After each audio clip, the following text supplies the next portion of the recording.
बानी पीटीआई की मजीद 7 मुकदमात में गिरफ्तारी डाल दी गई। पुलिस की इस्तदा पर अदालत ने 14 रोजा जुडिशल रिमांड मंजूर कर लिया। अडयाला जेल में समाअत के दौरान इंसदाद दहशतगर्दी की खुसूसी अदालत ने थाना न्यू टाउन के मुकदमे में भी 14 रोजा जुडिशल रिमांड मंजूर कर लिया। GHQ हमला केस की इंसदाद दहशतगर्दी की अदालत में समाअत कुछ देर बाद होगी। बानी पीटीआई समेत तमाम मुल्जिमान को पेश होने की हिदायत। शेख रशीद को अडयाला जेल की जाने की इजाजत मिल गई। अदम हाजिरी पर मुल्जिमान की जमानत मनसूख और वारंट जारी किए जा सकते हैं। फैसल चौधरी कहते हैं, आज फर्द जुर्म के लिए समाअत अडयाला जेल में रखी गई है। कोशिश के बावजूद हमारी मुलाकात बानी पीटीआई से नहीं करवाई जा रही। बानी पीटीआई से मुलाकात के बाद हकाइक सामने रखेंगे।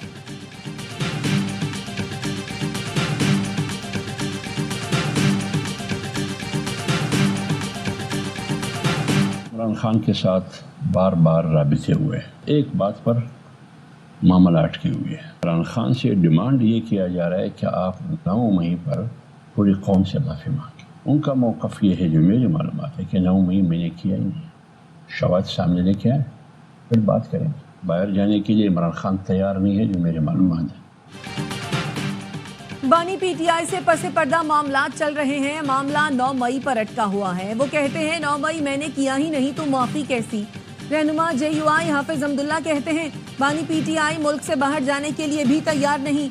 एक मजलिस में मुझे बताया गया, बानी पीटीआई तो इलेक्शन की बात करते हैं, तो वो कैसे करा दें। ये नामुमकिन नहीं कि बानी पीटीआई से कोई ब्रेक थ्रू हो जाए। नवाज शरीफ और पीपल्स पार्टी ने इलेक्शन में वही कुछ किया जो ना करने का कहते थे।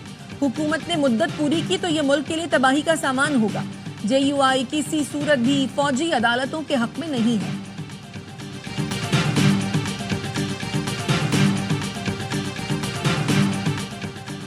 पेशावर हाई कोर्ट ने ऑपोजिशन लीडर उमर अयूब और फैसल अमीन को 21 दिसंबर तक राहदारी जमानत दे दी। जस्टिस शकील अहमद ने रिमार्क्स किए, पहली तरजीह मुल्क है, मुल्क सलामत है तो हम हैं। मसाइल पार्लियामान में बैठकर हल करें। उमर अयूब साहब, आप पर ज्यादा जिम्मेदारी बनती है, आप तो ऑपोजिशन लीडर हैं। हुकूमत को भी जिम्मेदारी का मुजाहिरा करना चाहिए। जब कोई नाखुशगवार वाकया होता है तो इससे मुल्क का नुकसान होता है। ATC इस्लामाबाद ने सुप्रीम कोर्ट के बाहर एहतजाज के मुकदमे में बैरिस्टर गौहर, लतीफ खोसा, सलमान अकरम राजा और दीगर की अबूरी जमानतों में 18 दिसंबर तक तौसीह कर दी।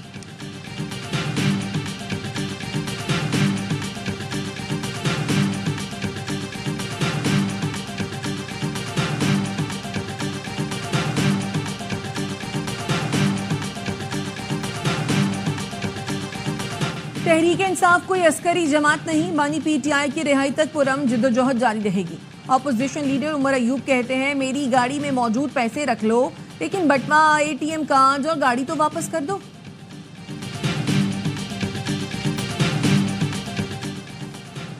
कुरम में फायरबंदी के बाद हालात मामूल पर आना शुरू हो गए। अपर कुरम में निजी तालीमी इदारे और बाजार खुल गए। लोअर कुरम में ताहाल तालीमी इदारे ना खुल सके। अहम शाहराएं बंद। तल पनारा पारा चनार रोड पर ताहाल आमदोरफ्त बहाल न हो सकी। अजनास की सप्लाई बंद होने से मुश्किलात।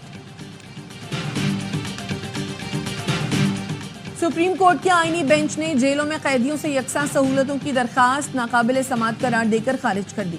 अदालत ने कहा, क्या कैदियों की सहूलतों का जायजा लेना सुप्रीम कोर्ट का काम है। जेल रूल्स पर एतराज है तो मुतालिका सूबे या हाई कोर्ट से रुजू करें। जस्टिस अमीनुद्दीन खान ने कहा, इस तरह की दरखास्तें सुप्रीम कोर्ट न लाएं।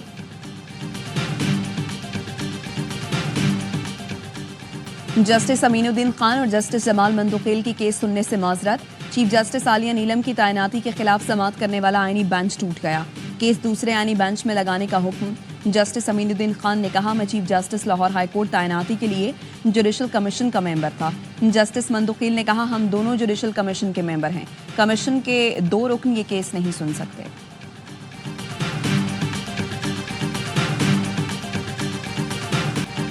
पाकिस्तान में इंटरनेट की सुस्त रफ्तारी से सार्फिन को मुश्किलात। कई इलाकों में वाईफाई सर्विस भी मुतासर। सार्फिन को सोशल मीडिया प्लेटफॉर्म्स के इस्तेमाल में परेशानी का सामना।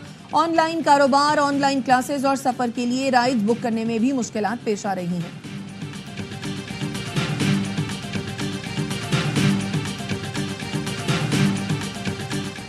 वज़ीर आज़म ने आफिया सिद्दीकी के लिए अमरीका जाने वाले वफ्द को माली मुआवनत की समरी पर दस्तखत कर दिए। एडिशनल अटॉर्नी जनरल ने इस्लामाबाद हाई कोर्ट को आगाह कर दिया نمائندہ وزارت خارجہ نے عدالت کو بتایا وزارت خارجہ نے وفد کے ویزوں سے متعلق درخواست بھیج دی ہے. ڈاکٹر فوزیہ صدیقی کی ہر ممکن مدد کر رہے ہیں. ایڈیشنل اٹارنی جنرل نے بتایا حکومت کی جانب سے سینیٹر بشرا امریکہ جائیں گی. سماعت 13 جنوری تک ملتوی.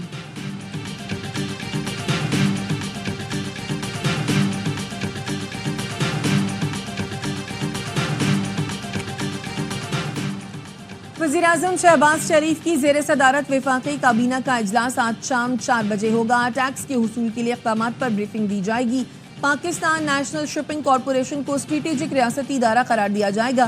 بگاس سے بجلی بنانے والے 8 پاور پلانٹس کے ٹیرف کا از سر نو جائزہ لیا جائے گا. کراچی ایئرپورٹ دھماکے کا ایک اور مقدمہ درج. دھماکے کا دوسرا مقدمہ ایس ایچ او ایئرپورٹ موسیٰ کلیم کی مدعیت میں سی ٹی ڈی میں درج کیا گیا. دھماکے کا ماسٹر مائنڈ اور کالعدم بلوچستان لبریشن آرمی کا اہم کمانڈر نامزد. مقدمے میں قتل، اقدام قتل، دھماکہ خیز مواد، دہشت گردی کے دفعات شامل. کراچی میں ڈاکوؤں نے ایک اور شہری کو موت کی نیند سلا دیا. اسلامیہ کالج کے قریب ڈکیتی مزاحمت پر دکاندار کو سینے میں گولی مار کر قتل کر دیا. واقعے کا مقدمہ تاحال درج نہ ہو سکا. صادق آباد میں اسسٹنٹ ڈائریکٹر زراعت جمیل الرحمان زیادتی کیس میں گرفتار. پولیس کے مطابق خاتون کو نوکری کا جھانسا دے کر اجتماعی زیادتی کا نشانہ بنایا گیا. خاتون کو میڈیکل چیک اپ کے لیے شیخ زاید اسپتال منتقل کر دیا گیا. اسرائیل نے غزہ میں اقوام متحدہ کے دفتر کے سامنے فلسطینی لڑکی کو شہید کر دیا. اسرائیل کے فضائی حملے میں 4 امدادی کارکن بھی جان سے گئے. صہیونی فوج کے حملوں میں 24 گھنٹوں کے دوران مزید 47 فلسطینی شہید. قابض فوج نے جنین میں فارغ کر کے 4 فلسطینیوں کو شہید کر دیا. درجنوں کو پکڑ کر لے گئے. عیسائیوں کے روحانی پیشوا پوپ فرانسس نے لبنان میں جنگ بندی کو خوشائن قرار دے دیا.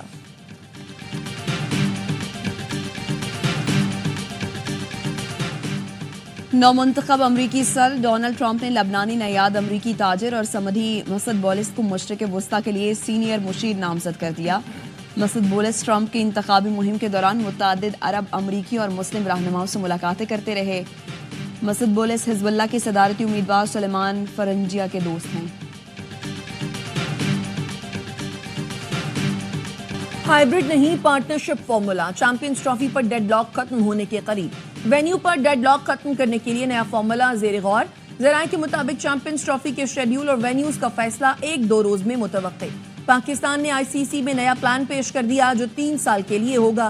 پاکستان بھی بھارت کے خلاف آئندہ 3 سال تک نیوٹرل وینیو پر کھیلے گا. اور ملک کے مختلف علاقوں میں سردی کے ڈیرے. اسکردو گپس میں پارہ -3 اور ہنزا میں -2 degree centigrade record. Kalam میں برف باری سے سردی کی شدت میں اضافہ. چترال میں برف باری سے معمولات زندگی متاثر. انتظامیہ کی جانب سے لاواری ٹنل سے برف ہٹانے کا کام جاری. بلوچستان کے علاقے ڈیرہ بگٹی اور گرد و نواح میں بھی بادل برسے. موسم ٹھنڈا ہو گیا. چیف میٹرولوجسٹ سردار سرفراز کہتے ہیں کراچی میں کوئٹہ کی ہوائیں داخل ہونا شروع ہو گئی ہیں. 5 اور 6 دسمبر سے درجہ حرارت میں مزید کمی کا امکان ہے.